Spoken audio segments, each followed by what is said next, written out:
plan in the world isn't going to mean much to you unless you can get the family on board, in my opinion. So let's have a look at what we're going to cover today. How's it feeling right now? Is it starting to feel like a new normal? Slowly, yeah, 100 at a time.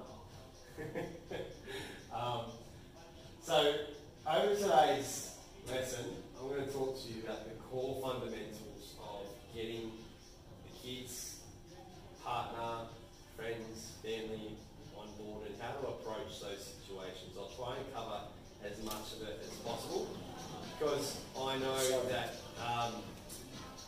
you're not necessarily going to all be in the same situation. Some have young kids, some have older kids, others don't even have kids yet, right? So we're going to be focused on trying to cover all bases. Let's begin. What does being a role model mean? It's a bit of a tricky one. Actually, I was confronted with that question only a few weeks ago when I was talking to a trainer who works under me. I'm mentoring him, and he's been a yes man the whole way through his transformation. Every time I told him to do something, he's gone and done it, applied it, and there's been a body shape change. Right up until we hit a grinding halt, and this is where a lot of coaches get to and don't necessarily know how to progress. And the same goes for clients. A lot of clients get to that point and they aren't necessarily aware of what's going on. And what we hit was a non-negotiable. So a non-negotiable is something that you're not willing to change or give away just yet. Non-negotiables can be anything. They can be anything from getting up in the morning earlier, going to bed earlier. It could be not willing to do the complete kitchen makeover, and you might not necessarily feel comfortable encroaching on a certain cupboard that might be full of your partner's stuff that he likes to eat or she likes to eat, or it might be the kids' junk drawer, or those kinds of things. They can be non-negotiables amongst a plethora of another different things. So we hit that non-negotiable, and he said, look, I thought I'd be able to get lean with heaps of variety and yada yada yada. And I explained to him the importance of once you become metabolic, once you do get those good habits and routines and you do eat a lot of variety, the next step is then to start to be more precise with your choices, get to know what foods work for you, and be a little bit more measured in how you're tracking things. Not necessarily go and count calories, but just tighten up a little bit. And it got too close to feeling like a diet for him, and he threw up some resistance, which is normal. He's doing a role model challenge, and this is where the role model bit comes in. And what I explained to him was for him to experience what his clients experience, he has to actually work at a higher level or work harder than them. So what it does, being a role model grounds you. It puts you in the shoes of the person you're trying to influence. When you put yourself through that process, then you can relate, and then they can be then influenced by you. So taking it back to you, oftentimes you'll want to change, but the people around you haven't necessarily made that decision just yet. And you're ready to change, you want to change as many things as you can, but they're like, oh, hold up, you're messing with my normal. So this is why it's really important to start to become more consistent with what you're doing and really becoming aware of how many times you're getting started on something like this and how many times you're stopping and you're getting started again. If you have been inconsistent over the years, then naturally the people around you are going to think, oh, they're on it again. Right, this is another time that they're doing it. If you're in that situation, then you're really going to have to put in 24 months consistency to show them that, hey, this is a real deal. It's going to be something that you're not going to veer away from and you're going to do. And I say 24 months because that's how long your whole life takes to cycle through a few times. 12 months, most people get through a year without veering off. But if you get through 2 years, then that you really start to become, it becomes actions without thinking against that green zone, which is where you want to get to. And you can tell someone as much as you want how eating that is bad for them or doing that is bad for them. They're going to keep doing it unless they've got someone to look up to. And that's what being a role model is. So if you're finding that your kids are having trouble with variety or choosing foods outside of their comfort zone, you might need to start getting outside your comfort zone and eating foods you probably necessarily wouldn't eat, to show them that you're open and willing to try different foods, do different things, try different experiences and so forth. Incorporating variety into your routine. So the first thing that we get you to do is take your bowl home and say, hey, there's 175 recipes here, let's cook some food up and try it. Often though, because we seek out comfort, we'll stick to the same cook bowl recipes and not venture outside of them because they're easy. So making an event of it maybe once every month to change things up, change the menu up at home, freshen things up are really good ways of just getting that variety back in. Joe, maybe you can, are you having any sticking points surrounding this kind of stuff at home? Probably more the variety. So I've introduced some of them, and Yep. they actually like the meals. It's just I need to now probably add a few different ones, which I've added up. Yeah, cool. Yeah, the meals themselves aren't really the issue because they are nice meals. Yeah. It's just they have been eating ones in the kitchen. And it all takes thought when you get started, like you're 9 weeks in, so you still got to think a lot. So yeah, you will often go through life and just lose thought, and then all of a sudden you've served them up the chili con carne for the last 9 weeks, and you're like, all right, it's time to change it up. So that's cool. That's something just to be having in the back of your mind.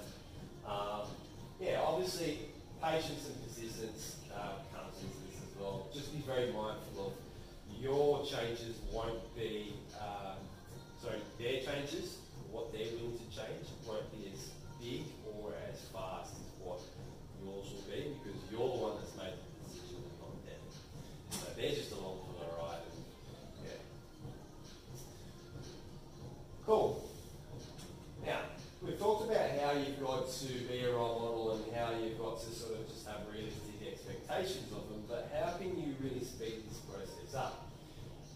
By far and away, the easiest way to do this is to get them involved, and that's my daughter there. You saw her in the first slide with mummy and a container of food. Obviously, you're eating more food now, and most of the time you'll be on the run, so you'll be eating out of containers. And she's been able to see that since birth, so that's just normal for her. She's cooking an omelette there,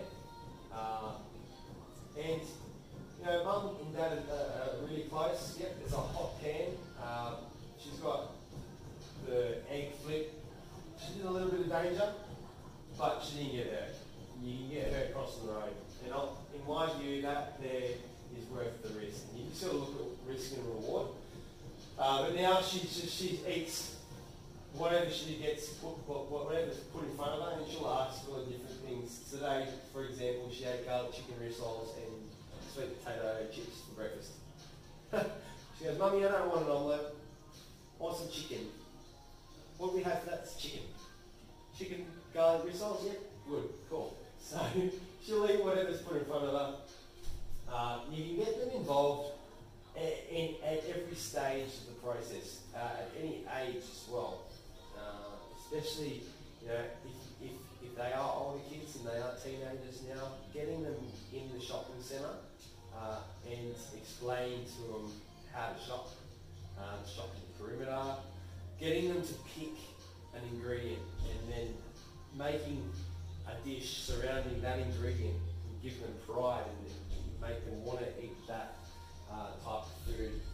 And going completely left of what you normally might get and choosing an exotic fruit or vegetable is really cool as well. That's something that you can try to really spice things up. You know, we used to get star fruit when they were in season there, and it says for like a month.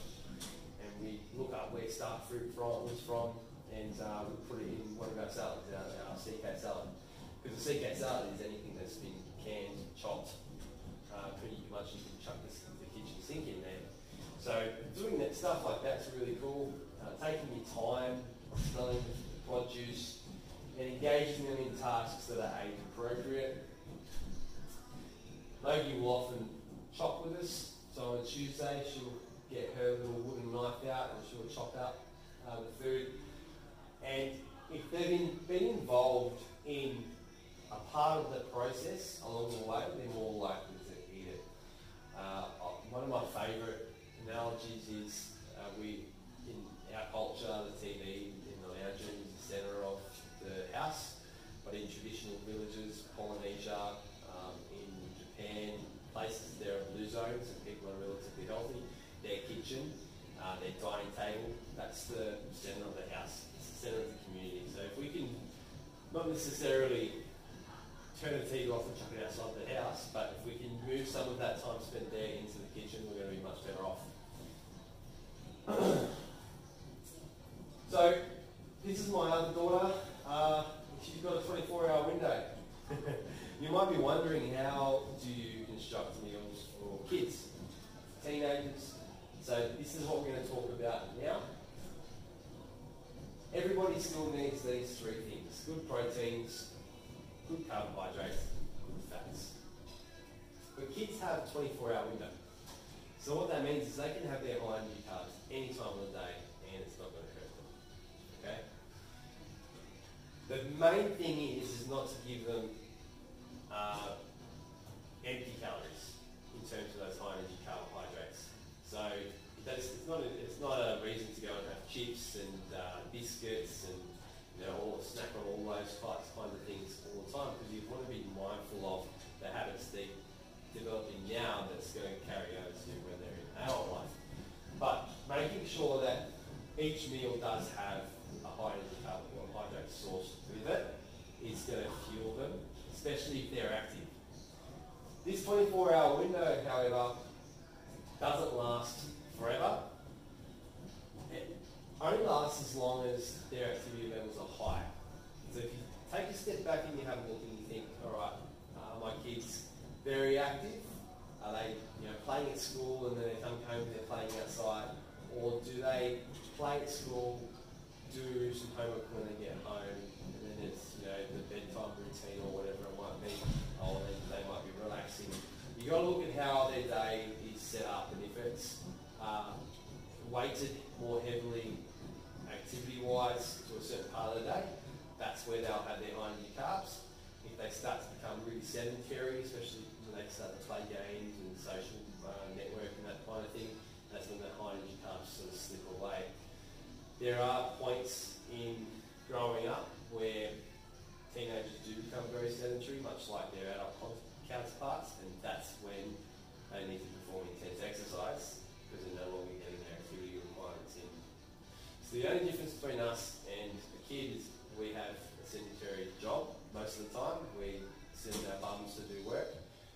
So we have to work extra hard in the shortest amount of time to make up for the activity levels that kids have or that we're meant to have every day.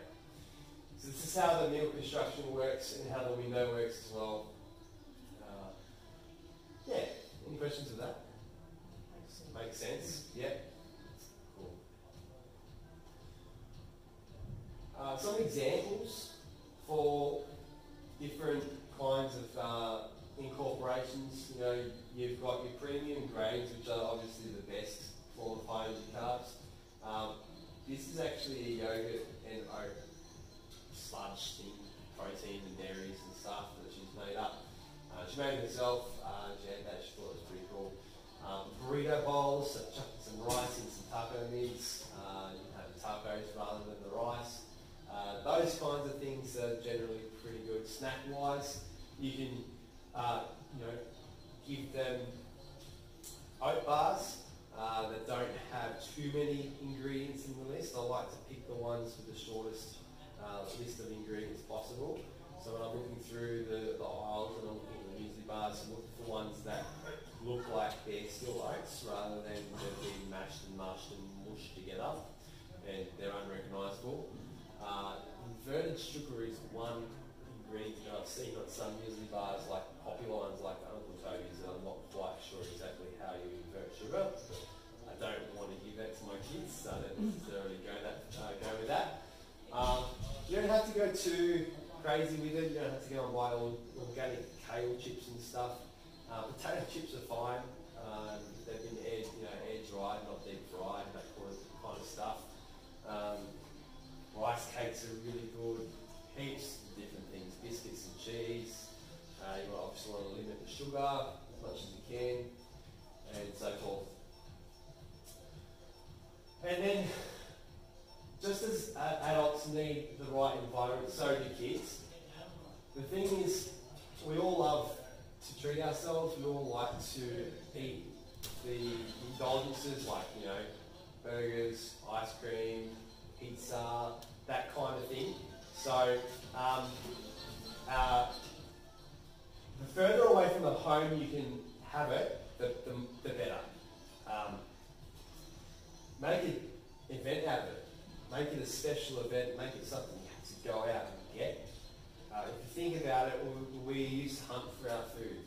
We used to go out of the home to get our food, and unfortunately, things have become so well off for us that we can have all of our food in a little pantry, and you don't have to go and work hard to get it. So, the further you can move it away, the better. You can still have it, just the further away it is best. It is. Pillage, purge, replace, getting them involved in that process as well, and explaining to them why you're doing it. You're more likely to get rid of the resistance of taking the chocolate minis out of the top of the fridge if you say, right, we'll go out and get a block of chocolate once a week. I was talking to Emily, who's doing the reprogram right now, and her partner didn't want to get rid of all of her chocolate she's got. So Emily was like, right, I'm getting all your chocolate, I'm putting it up here, right? So out of my sight. But what we do know is if you have a really stressful day, you are craving a lot, you will climb the cupboard, and you will scale it, and you will get it. So a much better way of approaching that situation would be, and I told her this, would be to say to her partner, we will go out once a week and have chocolate dessert. Or we'll go out once a week and we'll buy the chocolate and eat it somewhere, that's worthwhile. And when you make those little compromises, you'd be amazed at the changes that can occur. It's all about give and then take. So again, don't ban treats, and don't ban treats to yourself too. Just remove proximity. And if you have more of the right foods available at the right times, you're more likely you will eat those foods anyway. You'll eat them 9 times out of 10 at least. And if you are eating 90%, you will get results right up until the point in where you might want to get rid of things. But I don't know if you've ever done a fruit platter, but how long does it last around kids? Not very long. But you can have fruit sit in a fruit bowl for months and have green moldy mandarins in the middle of summer, even though they've been out of season for 3 months. So, when you make food much easier to get to, it's going to be more likely to be eaten. And I know when we're chopping carrots, both girls are like, can I have a carrot stick? But if we said, hey, would you like some carrot sticks for lunch? They're like, no. But if we're chopping it and it's there, they'll come, they'll doink it, and then they'll run off with it and they'll chew on it. So it's just that psychology that you're breaking down there. Family habits play a critical role in eating habits. So if you can eat a meal together each day, you're winning. However, I would probably say we're lucky if we get a meal together 3 or 4 times a week. I'm at work, or Megan's off with the kids doing something else.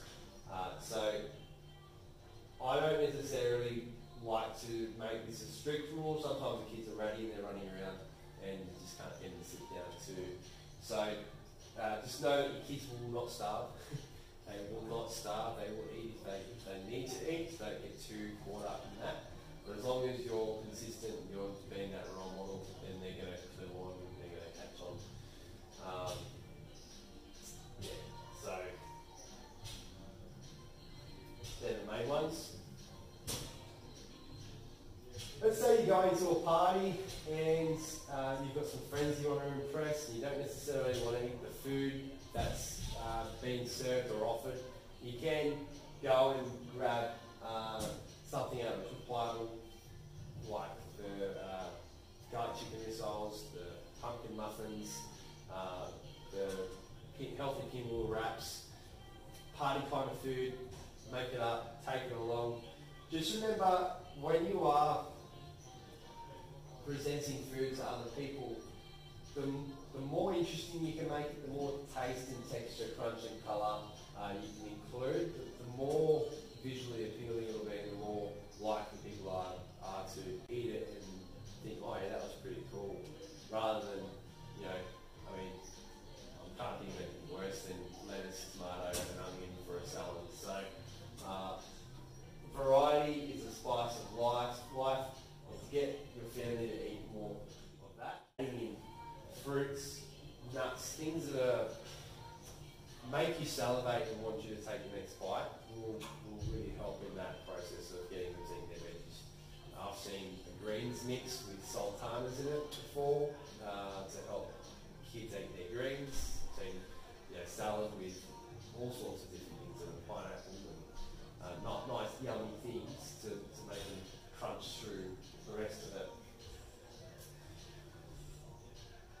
So here are some examples of different kinds of combinations, different kinds of foods.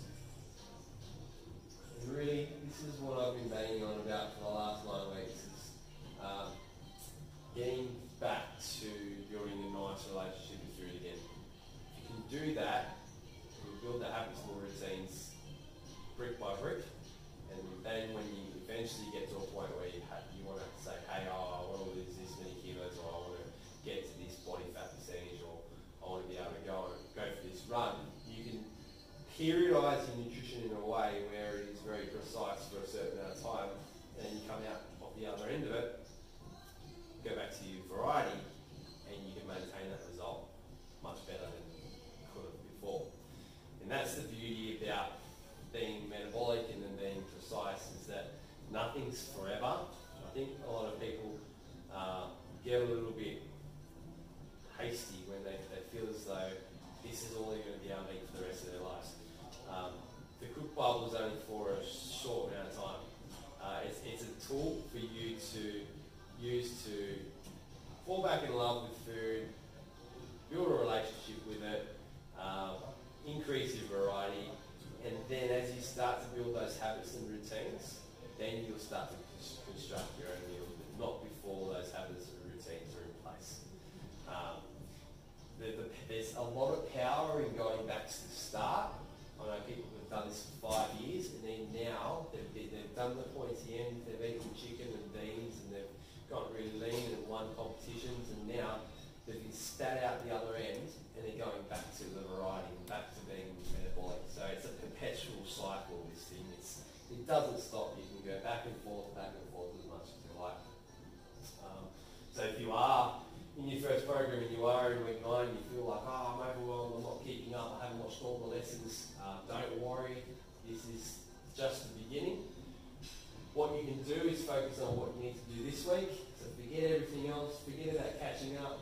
Just jump on the mpeakbody.com website and look up top tips for MP and the family.